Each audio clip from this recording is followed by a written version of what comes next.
బాధితులు హైకోర్టును ఆశ్రయించారు. హైడ్రా కూల్చివేతలపై హైకోర్టులో విచారణ జరగనుంది. కోర్టు ఆదేశాలు ఉల్లంఘించారని రంగనాథ్కు నోటీసులు అందాయి. ఈ నేపథ్యంలో వర్చువల్ గా హాజరయ్యారు HYDRAA commissioner Ranganath. Ameenpur survey number 164లోని ప్రభుత్వ స్థలంలో ఆక్రమణలు 48 గంటల్లో తొలగించాలని 20వ తేదీన తహసీల్దార్ నోటీసులు జారీ చేశారు. ఈ నోటీసులను సవాల్ చేస్తూ హైకోర్టులో పిటిషన్ దాఖలు చేశారు.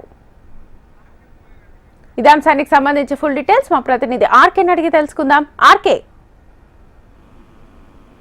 ఏదైతే ఈ నెల 20వ తేదీన అమీన్పూర్ లో కూల్చివేతల్ని హైదరాబాద్ చేపట్టడం జరిగింది. ప్రభుత్వ స్థలంలో సర్వే నంబర్ 164లోని ప్రభుత్వ స్థలంలో ఆక్రమణలు చోటు చేసుకున్నాయి. దీనికి సంబంధించి కూడా ఆ పరిధిలో ఆల్రెడీ హైడ్రా కమిషనర్ వెళ్లి పరిశీలించడం జరిగింది. దీనికి సంబంధించి కూడా 48 గంటల్లో తొలగించాలంటూ కూడా 20వ తేదీన తహసీల్దార్ నోటీసులు జారీ చేయడం జరిగింది. దీనికి సంబంధించి కూడా ఈ అమీన్పూర్ మండలం శ్రీకృష్ణ నగర్ లో మహమ్మద్ రఫీ అలాగే గణేష్ కన్స్ట్రక్షన్ సంబంధించిన ఆసుపత్రి భవనం ఏదైతే ఉందో ఆ భవనానికి సంబంధించిన యజమాని ఇద్దరు కూడా హైకోర్టుని ఆశ్రయించడం జరిగింది. అయితే హైకోర్టుని ఆశ్రయించిన లోపలే హైకోర్టును ఆశ్రయించిన తర్వాత వెంటనే హైడ్రా కూల్చివేతలు చెప్పడం జరిగింది. అంటే 20వ తేదీన జారీ చేసి సాయంత్రం అందజేయడం జరిగింది. సాయంత్రం వరకు తమకు రావడం జరిగింది. కానీ 22వ తేదీ ఉదయం కూల్చివేతలు అన్నింటినీ కూడా చేయడం జరిగింది అంటూ కూడా వాళ్ళు హైకోర్టుకు అయితే ఈ పిటిషనర్స్ ఎవరైతే ఉన్నారో వాళ్ళు తెలపడం జరిగింది. అయితే దీనిపైన హైకోర్టు సీరియస్ అవ్వడం జరిగింది. ఓవైపు కోర్టులో కేసు ఉన్న సమయంలో ఎలాగా వాటిని కూల్చివేస్తారంటూ కూడా హైకోర్టు సీరియస్ అవ్వడం జరిగింది.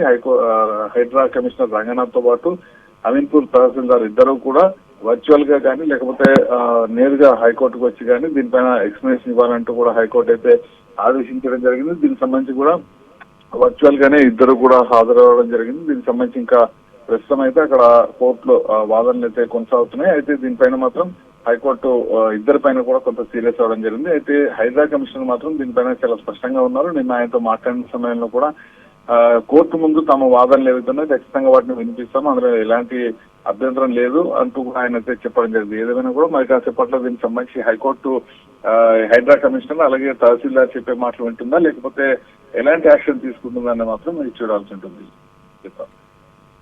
Right RK, thank you.